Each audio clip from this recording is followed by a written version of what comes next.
A crew in a race against time to save an injured manatee. But the brush fire we've been covering for days now, shutting down streets and leaving the rescue team roadblocked. They wouldn't let that stop them from pulling off a manatee rescue mission, though. 7's Gail Levy, how they pulled it off.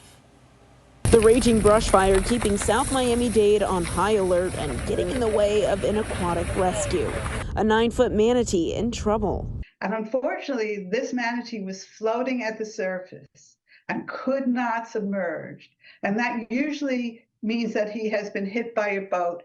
And putting it at risk of being hit again. We needed to respond right away to this animal. It needed rescue. The gentle giant found in the waters of a canal in the Cocoa Plum area of Marathon Thursday, but an obstacle stood in the way. Because of the fire on the 18-mile stretch and Card Sound Road being closed, Florida Fish and Wildlife was not going to be able to come and move the manatee to a place that it could receive medical care. FWC couldn't make the trip, but someone else did.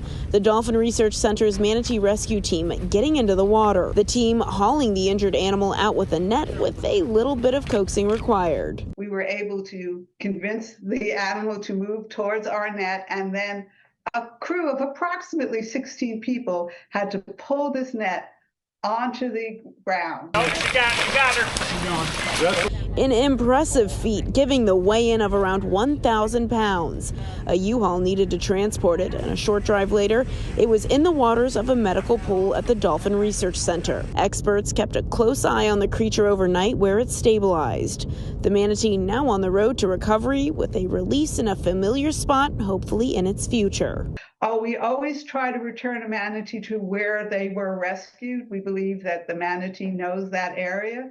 So many times after what usually is months or sometimes years of rehab, they are brought back to exactly where we found them. And it's a joyous day that we can release a manatee back to their natural habitat.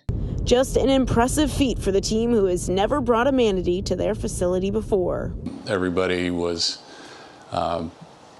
just phenomenal in being able to handle the animal, transport it to the pool, and get it in the pool, and it's a success story. Gail Levy, 7 News. Well, FWC got through the brush fire this morning and picked up the manatee, which is now on its way to SeaWorld Orlando for some rehabilitation. It'll be in some good hands.